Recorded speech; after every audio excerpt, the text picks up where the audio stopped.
We all know something is wrong. The reason we have this crisis is because since World War II, they basically borrow year after year. You have to be skeptical. You gotta think not in terms of your portfolio. You gotta think with logic. Not because you put money into something, then you let your mind just think that way, you know? I thought I could create a system that stores the knowledge of century to predict the future.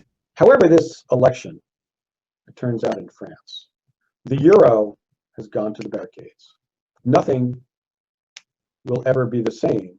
So it's the future is not necessarily as clear as many people might think. Mes chers amis, avec vous, je ne cours pas pour le pouvoir, mais pour le pouvoir de redresser la France. Mesdames, Mesdemoiselles, Messieurs, chers compatriotes,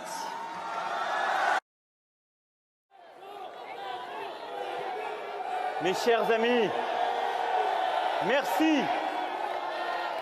Merci à vous. Merci, merci, merci. Merci à vous tous. Aux entreprises qui ont réuni les moyens techniques d'y pourvoir.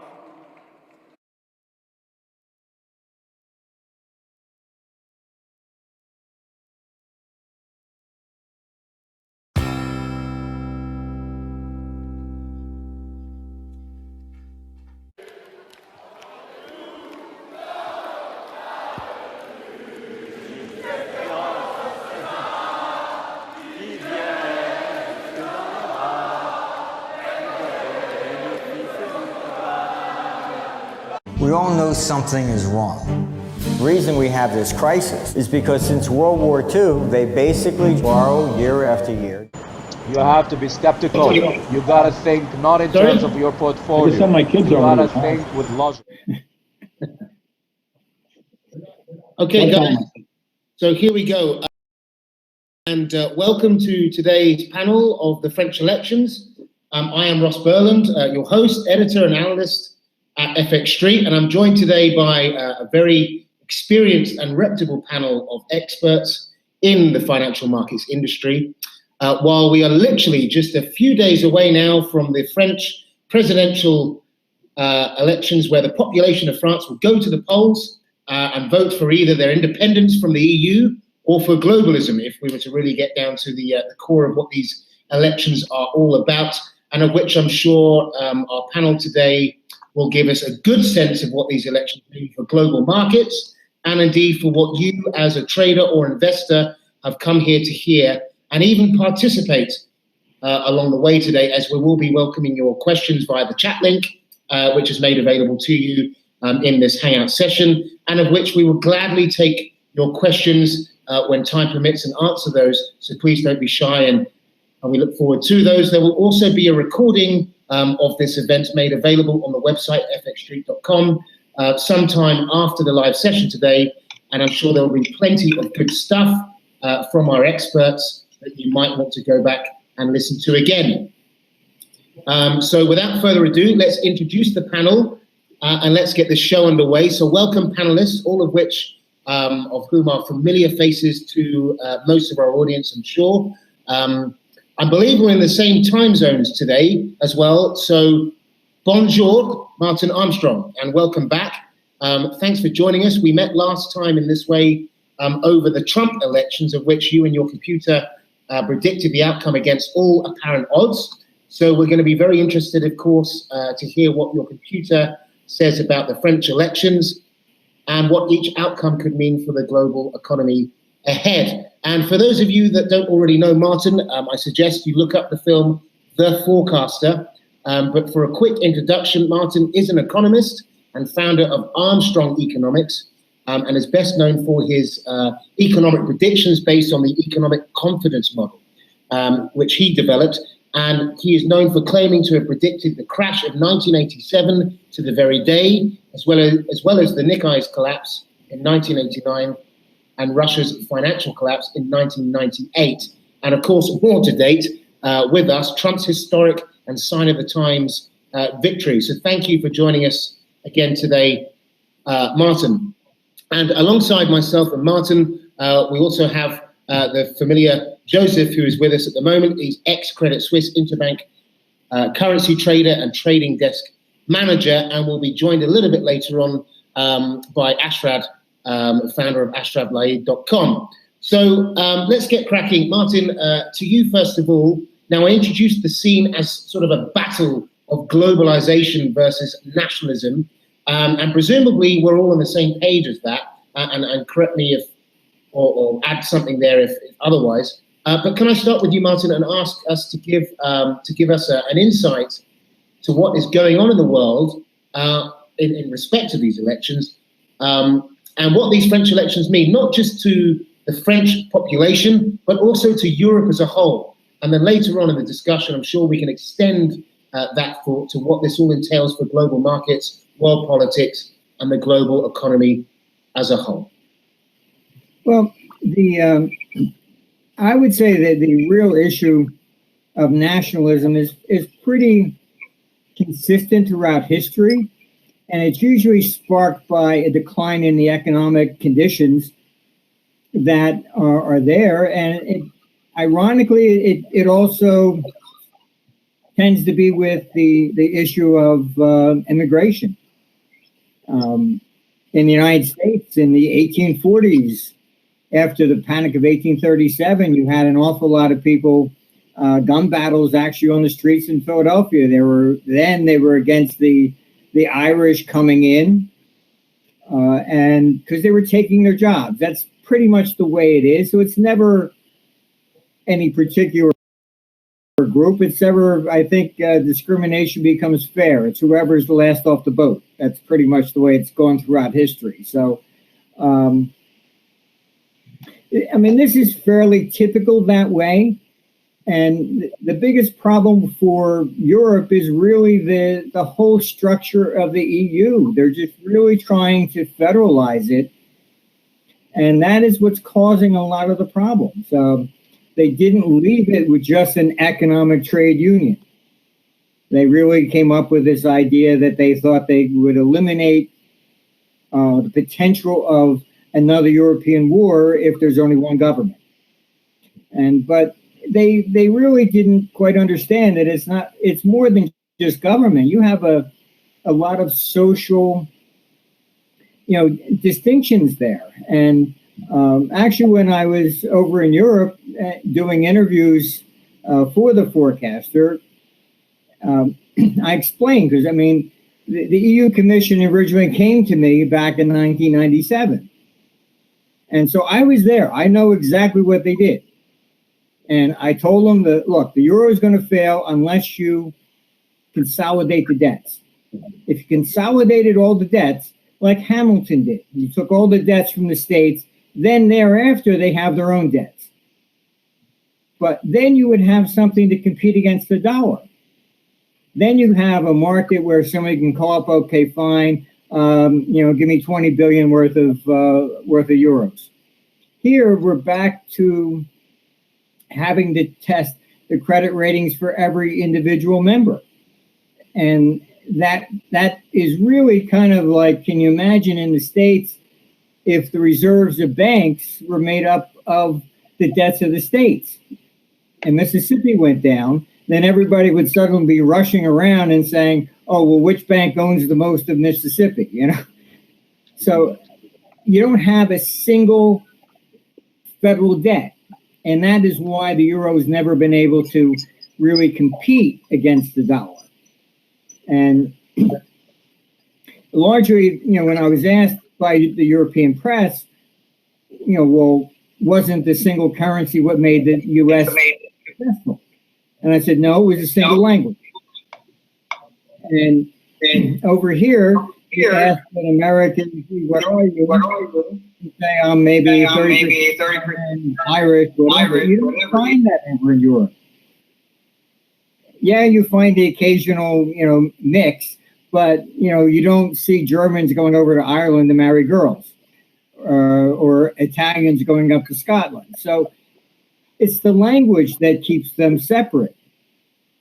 And so it wasn't the single currency. It was really basically that was the issue. So Europe is still in turmoil from that perspective.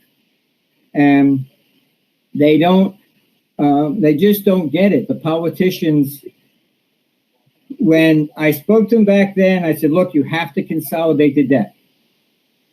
They told me they just wanted to get the currency through first, and then they would do the debt secondly, because they didn't feel they had the popular will of the people to vote for that. They said it would look like a bailout for the Greeks or whatever. So they were supposed to do this in 2 phases.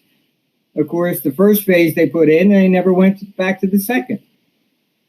So this is most of really the problems that are behind the whole French elections and nationalistic issues that are rising. You see it in Greece, you see it in Spain. I was down in Barcelona. I mean, the same issues. It's always everywhere. And I mean, even the Trump elections, this is a global trend. The politicians call it populist, but it's really basically the politicians have been doing nothing but lying to us since World War II. Every year they borrow more and more and more. They never pay anything back. So I don't know why they think that borrowing is somehow this, can go on forever. And there's just no reform.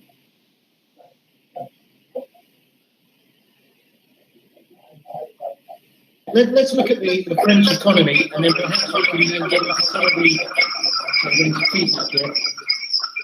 Joseph, let's look at the French economy, and then we can start looking at the reasons behind some of the fundamental reasons behind why some of these parties, the outsiders or the newcomers, if you like, are actually so successful at the moment. So what do you say about the economy at the moment, Joseph, in France? Well, the problem in France, it's also the problem here in the United States, although less so, and it's not as obvious what it is. It's certainly true in most of Europe. If the euro doesn't deliver economic benefits to its populations, then it never gets a firm footing of appearance and strength. In France, the problem is basically unemployment, especially youth unemployment. If you have 15, 20% of whatever age group you're looking at, but particularly from, say, 20 to 30 or 25 to 35, that is having a real problem finding employment.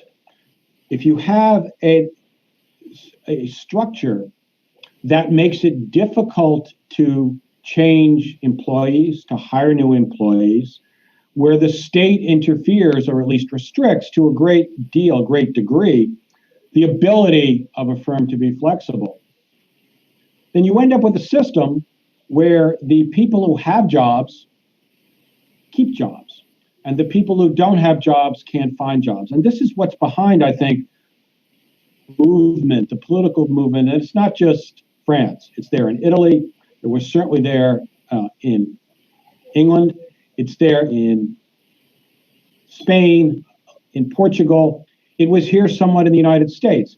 It's always called populism.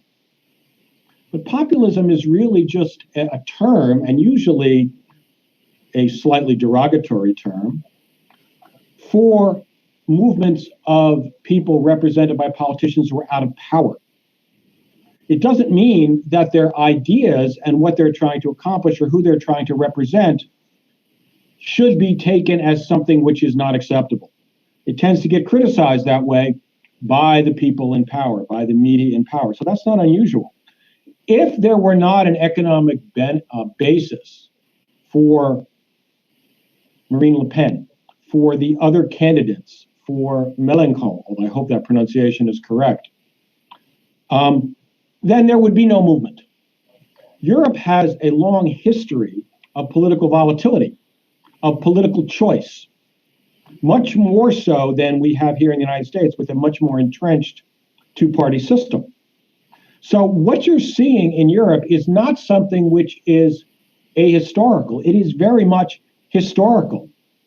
And the energy comes from, as Martin said, partially from immigration, as he was talking about the United States in the 1840s with the nativist movements and the movement in the times of when the Irish were the first great wave of immigrants coming to the United States. And the nativist movement here in the United States was very much against that. And the issues were similar. But there's also the strength of economic dislocation. Whatever the cause of it is certainly increasing automation. It is also the type of globalist movement of factories and other things and jobs to other places. It doesn't really matter from the community whose jobs are gone and whose factories are gone. So the idea of populism is something which is very European. The European Union is a political entity for a political cause. And its vision, based in the horrors of the first 50 years of the 20th century, is a very understandable goal for European politicians. But it belies the history of Europe. It also belies the idea that imperial systems tend not to work unless backed by some sort of force. This is an economic imperial system that they're trying to impose. It won't work unless it gathers the loyalties of the peoples and the cultures. And it can't do that if it is damaging the economic prospects of large groups of people, even if they were minorities as of the moment, throughout the European Union. So I think they really have an issue that I don't really see an answer to at the moment as to how they're going to get the euro to benefit more than Germany and, if you want to say, the old Hanseatic League countries in the north. So essentially, it's down to people wanting a change from the status quo. And, you talked about unemployment there. I mean, for instance, small businesses, they are the engine to any economy. And in France, there's more than 3 million businesses that falls into this category and are responsible for almost half of all employment in France. So when you have entrepreneurs who would usually vote conservative, Fillon in this case, they're fed up with the administration of EU law, as you touched on. That brings a lot of red tape and charges when, say, employing new staff, expanding the business and developing products, services, or even evolving into new related markets. So it's quite understandable. So shall we have a look here at the contenders? This is a 4-horse race, and we've got Macron, who's there to be favoured in the first and second rounds, but with Le Pen steaming in right in behind him. Correct. So, and then we also have a concern for markets, which, as you said there, the far left coming through, which to me seems absolutely ridiculous. You've got Mélenchon coming through, and he wants the wealthy to pay more tax, up to 90% for top earners. He wants an even shorter working week, as if 3 hours a day for lunch isn't enough. And then he wants a lower retirement age from 62 to 60, and he wants to pull out of the international trade treaties and focus on French manufacturing. So markets are rightly very concerned about these developments when you've got the Conservatives coming in sort of joint fourth place there, as the status quo candidate with Hamon as well. So what are your takes, Martin, on this? We've got the first round of these elections coming up on Sunday. Now, many are predicting that this first round of elections are very, very key, and perhaps for financial markets even more important than the second round, because it's going to give us a much better indication of who really is likely to win. Well, the interesting thing on Twitter was that, maybe about 6 months ago, I basically said that the Socialist Party would actually collapse and that Le Pen would actually rise above it, which is what happened. Holland basically, had to, just basically bow out. But what has happened since is basically you have the party system where we're used to in America, a two-party system.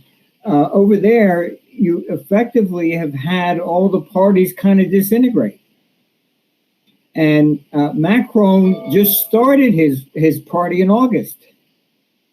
And he's like basically the major contender. So it shows how volatile politics really are over there. And it's not easy for even a computer to project this sort of thing when the mood of the people constantly keeps changing like this, and you don't have a good data stream that you can put into a computer and come up with. And I'm very pessimistic on Europe as a whole, and I think that, if Le Pen wins, Europe ought to basically, wipe its brow, because it would mean more of a soft landing for the euro. If she loses, you're basically going to have Brussels wipe their brow and say, see, the populists are done and we don't have to reform, and it's only going to get worse. So you're looking more of a hard landing, I would say, going into 2018, and loses. If she won, at least there would be, maybe some back and forth. Now you have, Brit exit. I think Greece will end up leaving. I think it would be more of a controlled decline, as opposed to a big bang type thing that it just comes to a major head, which is maybe what we're going to see. But the regulations in Europe are mind-boggling. I was asked to go over to a major telecommunications company. I was called on the phone. They said, look, can you come in here tomorrow for the board meeting? I said, okay, fine. They didn't even tell me what it was about. I got there, and the board then took a vote. They appointed me advisor to their pension fund without any proposal, anything. And I'm looking at them like, what's going on? Then the next vote was more than half the board resigned. And I said, what is going on here? Was I invited to like a Harry Carey meeting? And effectively, they said that the government had approved that they could lay off some workers. They had to give them a big payout of 100,000 euros to take your job. Then at the last minute, the government came back and said, oh, well, that's not fair. You can't pick and choose. You have to make that offer to everybody in the company. Let them choose. Naturally, the people that could get a job right away took the 100,000 and left. So the company was going to be left with the very people it was trying to get rid of. And I was invited to this board meeting, and the board is resigning. And I said, what is going on? And they basically said they didn't want their name associated with this company. This is the craziness that is going on over there. You have people making regulations that have no concept of what they're even doing and how an economy functions. And Brussels has just gone over the wall. It's just too much.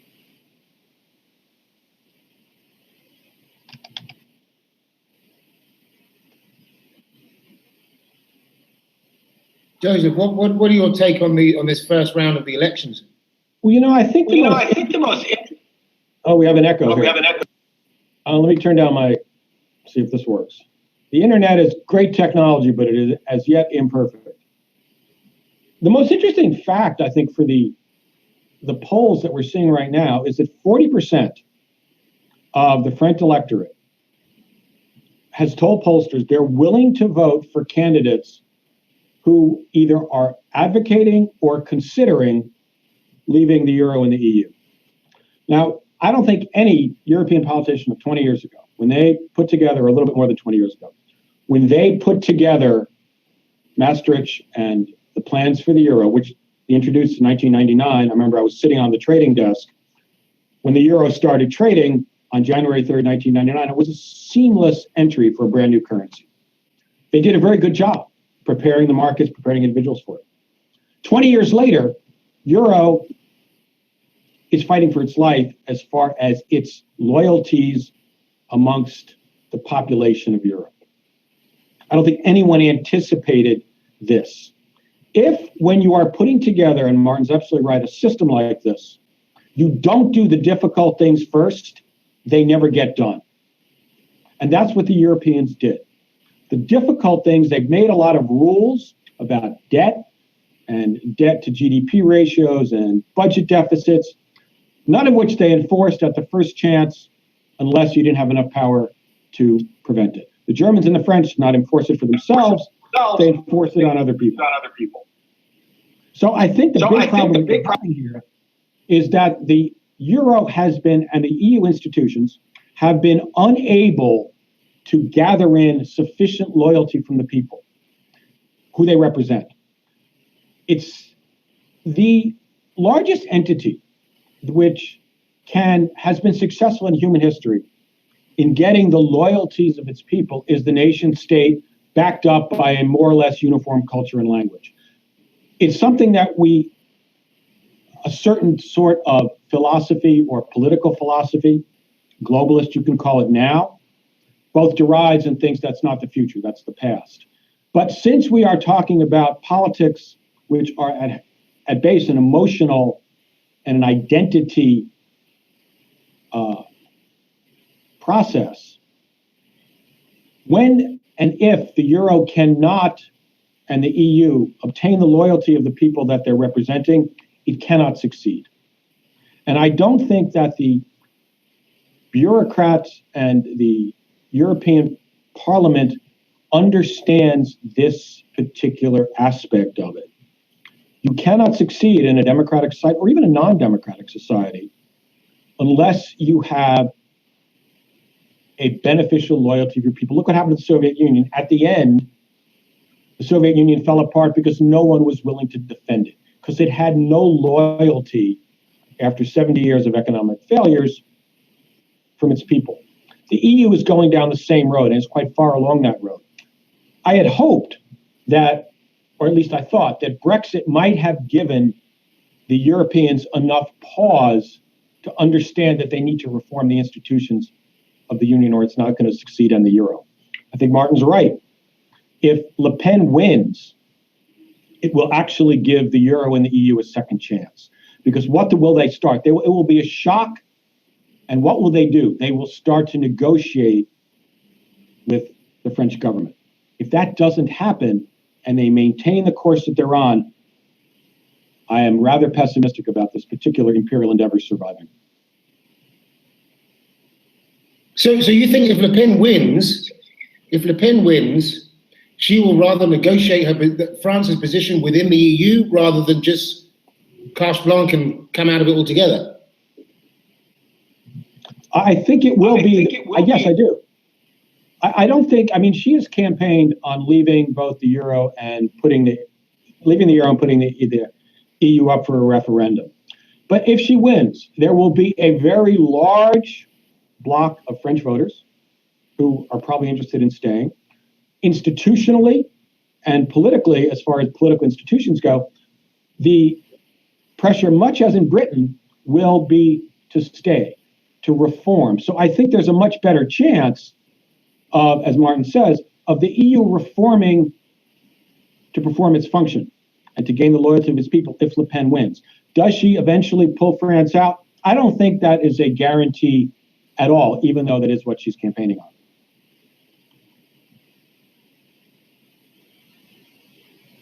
Is really on the pond. I'm not sure if you caught me there. Did you catch that?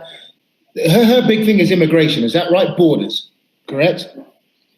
So she can negotiate France back into the picture of the EU with the specifics around immigration. Well, I think what you have to is that the whole issue of immigration was started basically by local unilaterally. Correct.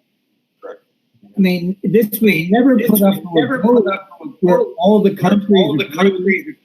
This was just simply something Merkel. The polls were very bad, including Greece. And within a few weeks, she changed it, and she suddenly said, we're opening the floor."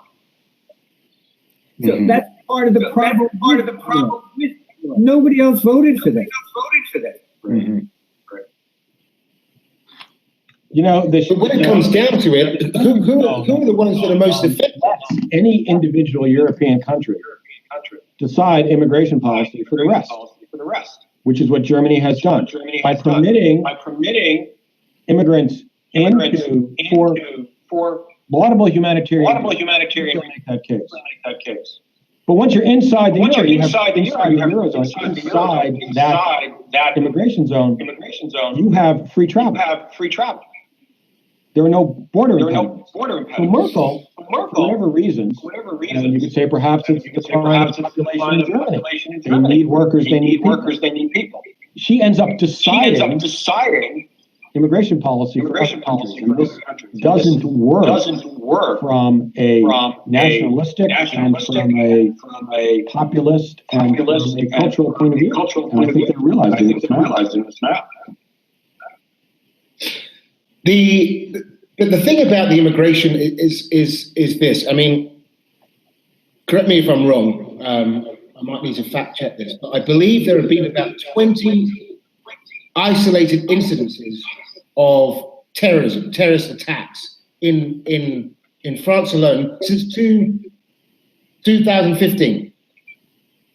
You have the demographics of France is shocking, and you have sort of the outskirts of Paris that, let's all face it, hate the Parisians, and they're fed up with the rule from Paris, and even you are seeing scenes of fighting on the streets of Paris, mattresses on the floors of Paris, and a huge situation there in terms of demographics, where vast majorities of the schools the pupils are heavily populated by the migration effect.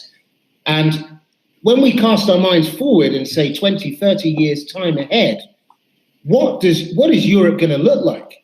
And France has taken one of the biggest blows of these policies. And I just wonder, I mean, if Le Pen comes into power, whether she will be letting down most of those who voted for her by remaining in the EU. Would she not be heavily pressured to stick to her guns and take France out of the euro and the EU? Well, I would not say that she should stay in the. I think we'll go for a referendum. She won't back off that. But how this ends at the end of the day, most likely fall apart by looking in 28. I'm just saying that it would be perhaps more as opposed to if she loses, it's just going to be more of the same.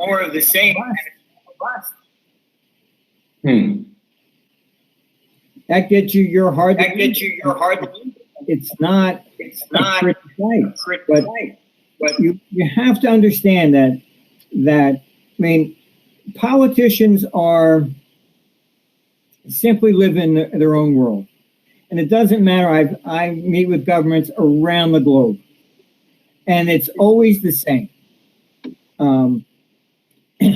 You have to understand a politician. If I said, okay, fine, I want to run for president, and I said, vote for me because I saved your job, you're going to say, well, how do I know I would have lost it? So a politician can't run that way. He would rather see the crisis. You lose your job, then I say, vote for me, I'll get the guy that did it. Absolutely. You'll never find a politician ever willing to prevent a crisis. They love crisis. And it's really beyond imagination.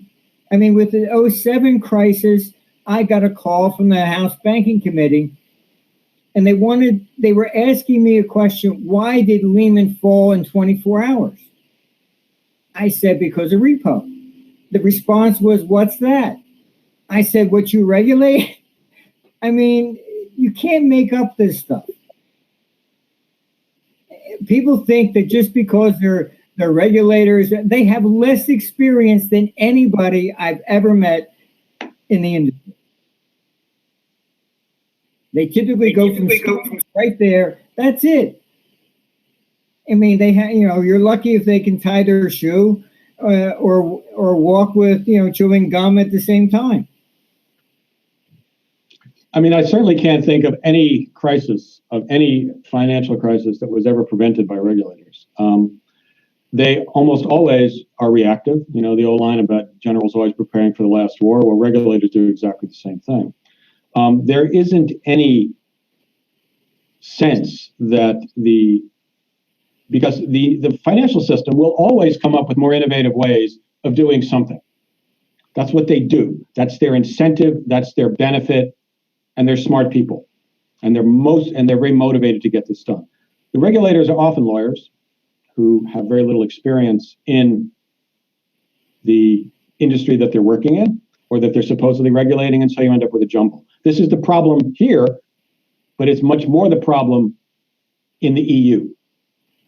And going back to the same idea, how is the EU going to reform itself so that it can survive? Because it's clearly failing. It's not getting the loyalty of its people. It is not providing growth. In fact, it's damaging growth in many of the essential countries of the European Union. So how are they going to do that? They're certainly not going to do it voluntarily. It can't be done without some sort of shock. And I don't see any particular shock that's available except because they're obviously not taking any lessons from Brexit, the shock of a Le Pen victory, which at the moment does not look at all plausible, or at least possible, although it could very well happen. It's certainly true that her support in Europe or in France is probably underestimated much as Donald Trump's was here for some of the same types of reasons. But without that election, how does the EU go forward? It goes forward into slow decline.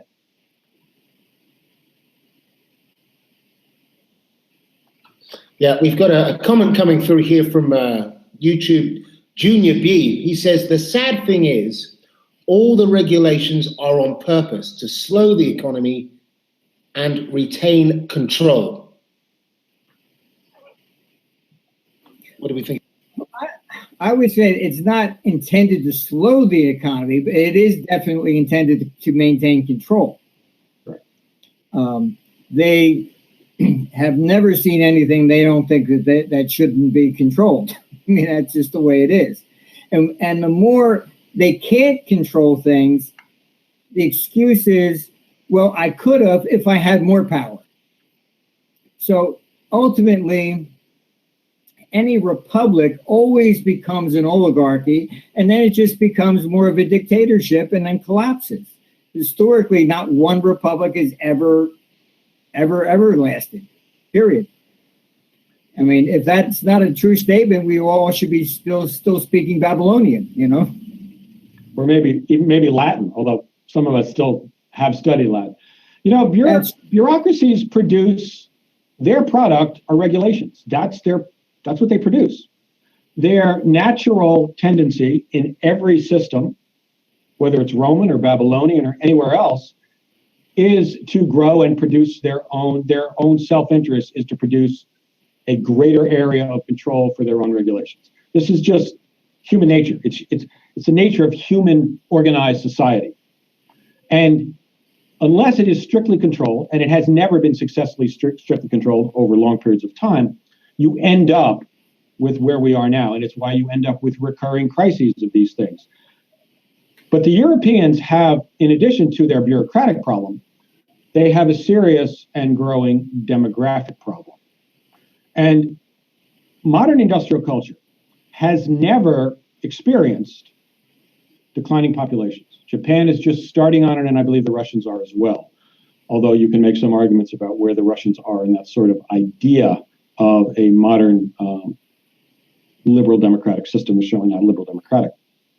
So the growth rates, which are both being impeded by regulation, which is a natural function of bureaucracy, are also, although in some sort of indefinable sense, being, if not crippled, at least damaged by declining populations, declining youth percentages.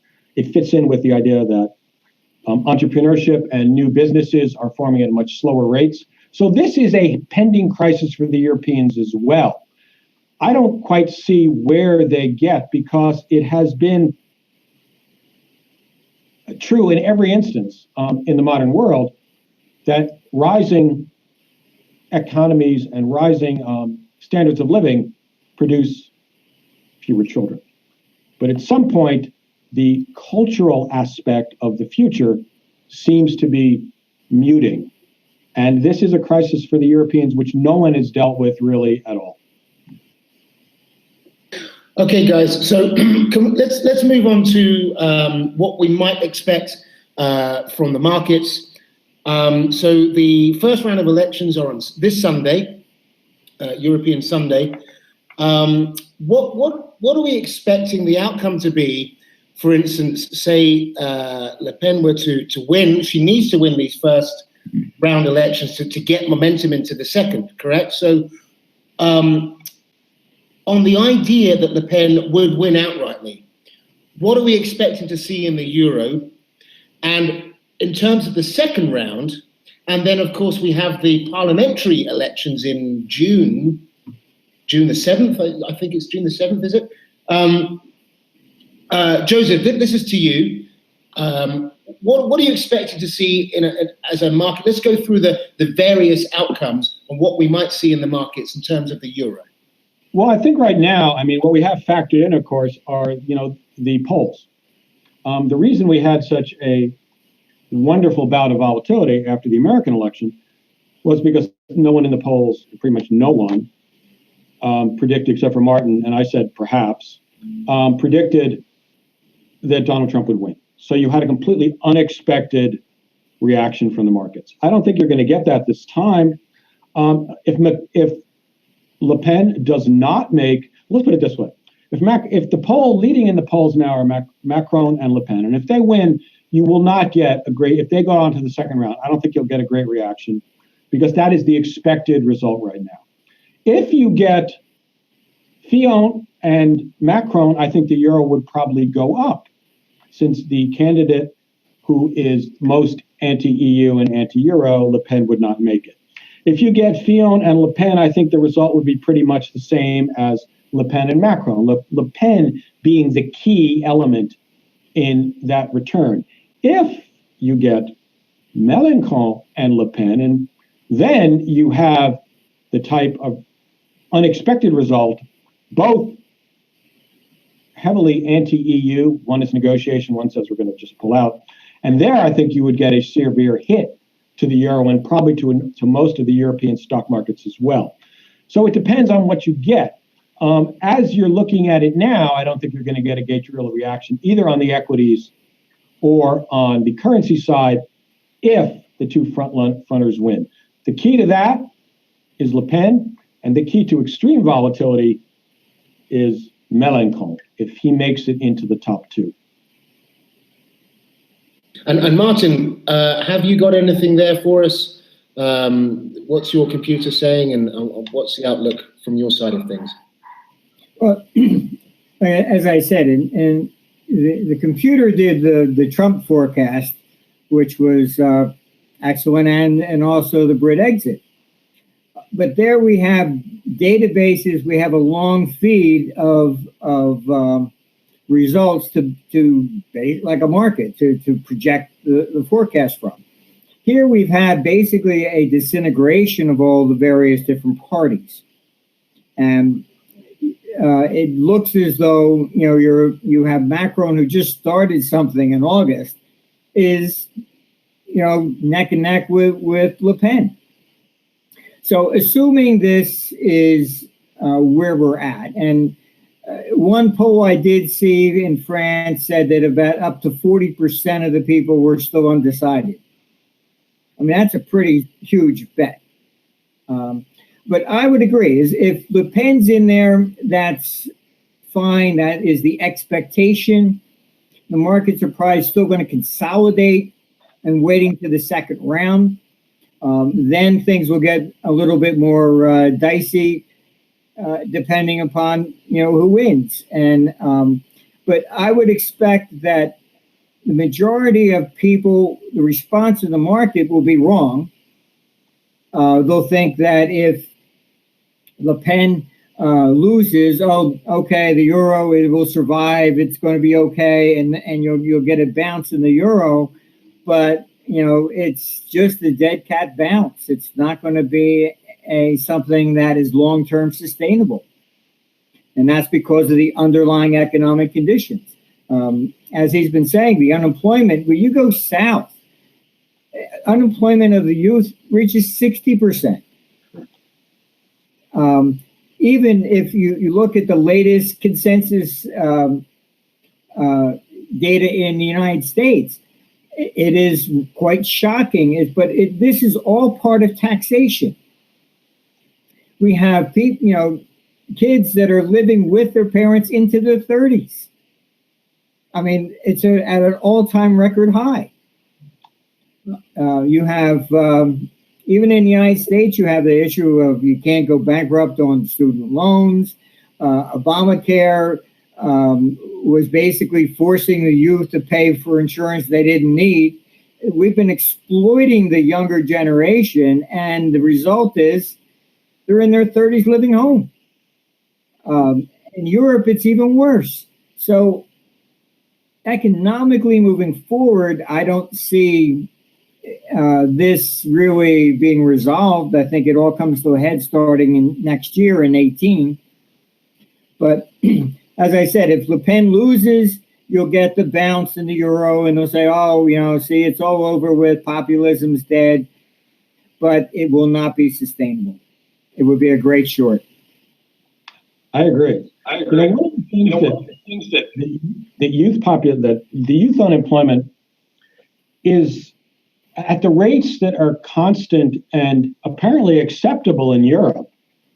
You are wasting a generation or a good portion of a generation. I mean, I have friends in Europe who I've known for 10 and 15 years now, since FX Street got started.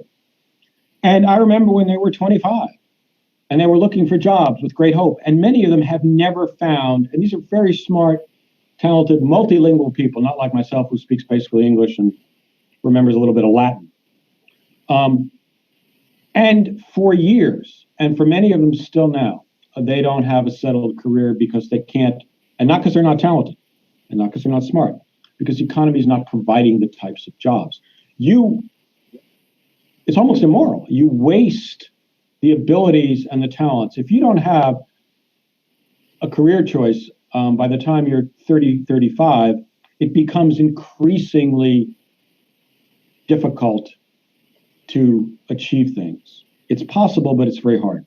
So to find this type of unemployment acceptable and the damage it does to a generation, simply because you have enough of social support systems so that you don't end up on the street, so that you don't end up in some very penurious situation, is not an acceptable answer, I think, for a modern industrial economy.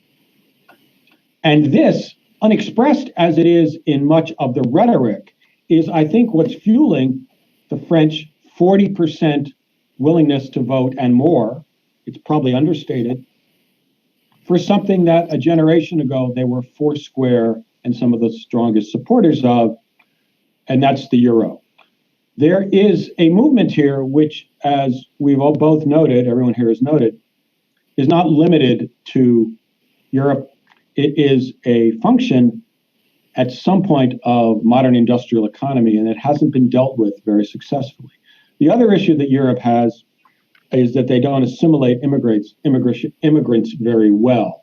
The United States does a much better job. The reasons are known to everyone. I have to go into them. It's our history. It's how we built this nation. But Europe has had a much different experience with that. Part of it perhaps is the proximity of everybody to everybody else. Part of it is the history. Part of it is the language and the culture. But whatever the reasons are, they have not done a good job of assimilating immigrants. And when you bring in very large groups relative to population, you end up with a great deal of problems, and they are necessarily expressed politically. Martin, I've just got a question here coming through from Sam Daz. He wants to ask you, what is your view on sterling since the surprise election news from Theresa May? Nothing's really changed there. I mean, other than you get the bounce, again, you have people hoping that, oh, well, maybe, Britain will stay in the EU. But, I mean, you'd have to get above like 135 on a monthly closing basis to say the pound is at least stabilizing. I mean, it has a lot of room. A lot of these things have a lot of air that they can move around back and forth in, and people get all excited, but it doesn't necessarily change the long-term trend. I do think that Britain leaving, Europe is the only way for it to really survive longer term, and then you can see the pound, in Britain hold up. But I mean, as you know, I knew Maggie Thatcher. I mean, she was an era of where you could actually sit down and have conversations, intelligent conversations with politicians back then, 20 years ago. You can't today. You really can't. You meet with their chiefs of staff. Okay, the chief of staff is at least intelligent. The rest of them, they're great on TV. That's it. There's no real depth to them. So, I just don't see the anything really expectations as far as this changing the outcome or anything of that nature. I think that it was kind of shocking in the sense that she didn't necessarily have to do it. She's trying to supposedly increase her margin, but I think it's really just putting Britain more at risk of more turmoil going into 2018.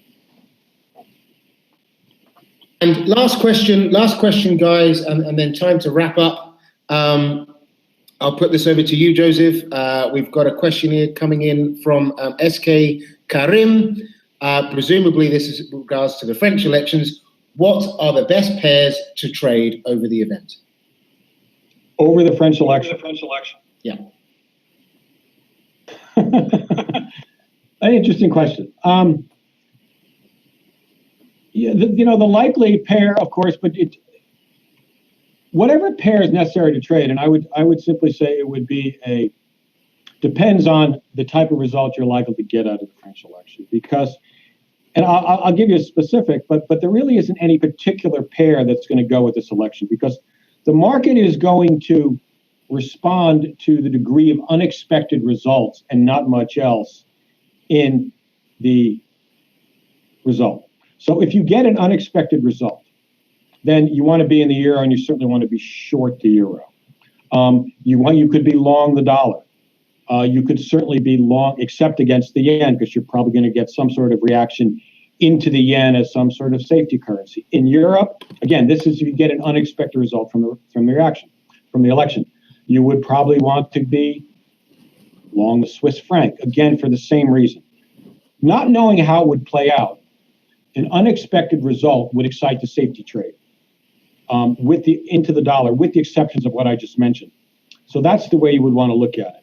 If you end up with an expected result, which you're going to get a small, reasonable bounce in the euro, nothing serious. I don't think the long-term benefits to the euro you're going to get a long-term run-up in the euro. I think you're going to change the economic basis of the EU, and which is behind, of course. You're not going to change EU policy. You're not going to change ECB policy.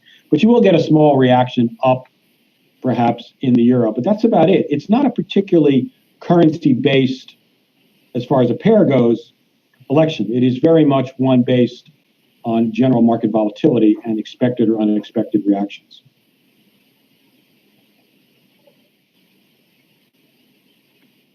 Ashraf looks as though he's joined us. I'm not sure if he's there or not. Ashraf, are you with us?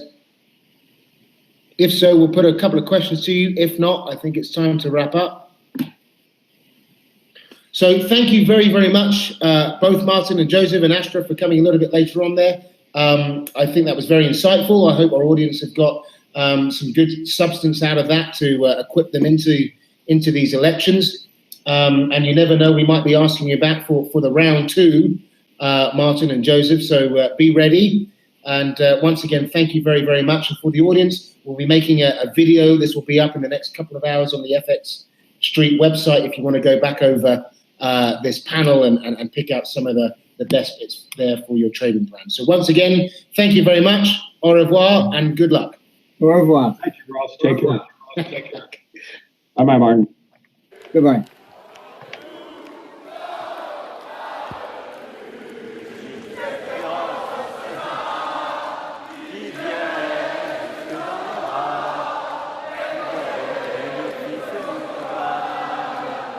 We all know something is wrong. The reason we have this crisis is because since World War II, they basically borrow year after year. You have to be skeptical. You gotta think not in terms of your portfolio. You gotta think with logic. Not because you put money into something, then you let your mind just think that way, you know? I thought I could create a system that stores the knowledge of century to predict the future. However, this election, it turns out in France, the euro has gone to the barricades. Nothing will ever be the same. So it's the future is not necessarily as clear as many people might think. Mes chers amis, avec vous, je ne cours pas pour le pouvoir, mais pour le pouvoir de redresser la France. Mesdames, Mesdemoiselles, Messieurs, chers compatriotes,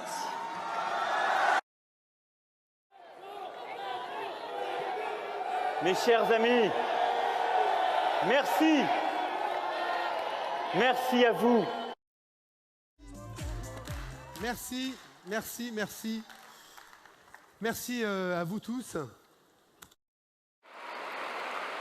Aux entreprises qui ont réuni les moyens techniques d'y pourvoir.